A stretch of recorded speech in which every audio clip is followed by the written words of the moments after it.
আসসালামু আলাইকুম। আমি আজকে আপনাদের সামনে আসলাম। আমার একটা মনের মানুষ লাগবে। তো আমার এই ভিডিওতে আমার নাম্বারটা দেওয়া থাকবে। কেউ যদি আমার এই গল্পটা শোনার পরে ভালো লাগে তাহলে অবশ্যই সেই নাম্বারে যোগাযোগ করবেন। আচ্ছা আপনার নামটা কি? আমার নাম স্বপ্না। স্বপ্না। কি করেন আপনি? আমি কিছু করি না। কিছুই করেন না, খালি খান আর ঘুমান?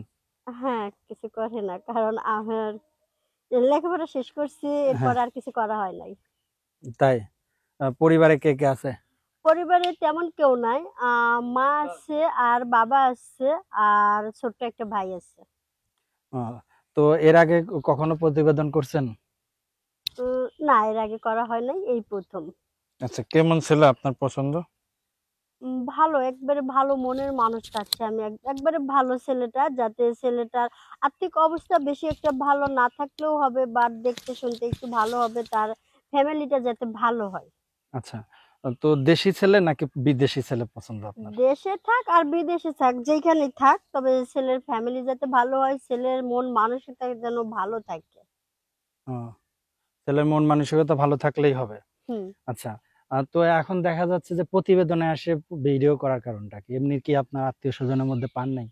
না, আত্মীয়-স্বজনের ভিতর আছে, বাট আমার বাবা একটু গরিব, তো যার কারণে আমার বিয়ে দিতে পারতেছে না। অনেক কষ্টে আমাকে লেখাপড়া শিখিয়েছে।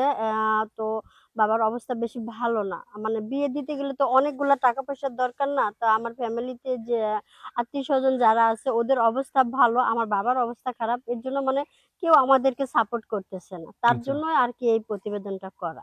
আচ্ছা। তো এখন আপনার পছন্দ কিরকম? আমার পছন্দ বলতে তেমন একটা পছন্দ না। জাস্ট সে আমাকে ঠিকমতো খাওন-পরান দিতে পারলেই হবে। যেহেতু আমি গরিব ঘরের মেয়ে, আমি তার কাছে তো বেশি কিছু আশা করতে চাই না। আপনার দেশের বাড়ি কোথায়? আমার দেশের বাড়ি রংপুর। রংপুর। যাক ভালো, রংপুরের লোক নাকি রুটি রুটি বলতে পারে না। না, আসলে এটা সবাই বলে, কারণ এখন তো সব পরিবর্তন হইছে না? আগের মানুষগুলা বলতো রুটিরেও মানে উঠি। রুটি বলতো। আচ্ছা, আপনার হাসিটা অনেক সুন্দর, হ্যাঁ। তো যদি আমাদের কোনো দর্শক আপনার হাসি দেখে প্রেমে পড়ে, তারা প্রেমে পড়ে যদি তা আপনার জীবন সাথী করতে চায়, সেই ক্ষেত্রে যোগাযোগের কোনো ব্যবস্থা আছে? হ্যাঁ, যোগাযোগের ব্যবস্থা অবশ্যই আছে। আমার এই ভিডিওতে নাম্বারটা দেওয়া থাকবে। এই নাম্বারে যোগাযোগ করবে। আচ্ছা, এই নাম্বারে আপনার ফোন দিলেই পাওয়া যাবে? হ্যাঁ, আমাকে যদি পাওয়া কোনো যাবে। বিবাহিত ছেলে আপনাকে পছন্দ করে তাহলে কি করবেন? না, না, বিবাহিত বলতে আমি তো এখনো আনম্যারিড না। তো আমি চাবো যে একটু যাতে আনম্যারিড একটু ভালো ছেলে হয়। আচ্ছা, আর বিবাহিত ছেলেরা এমনিতেই বউকে তেমন একটা ভালোবাসে না। কেন?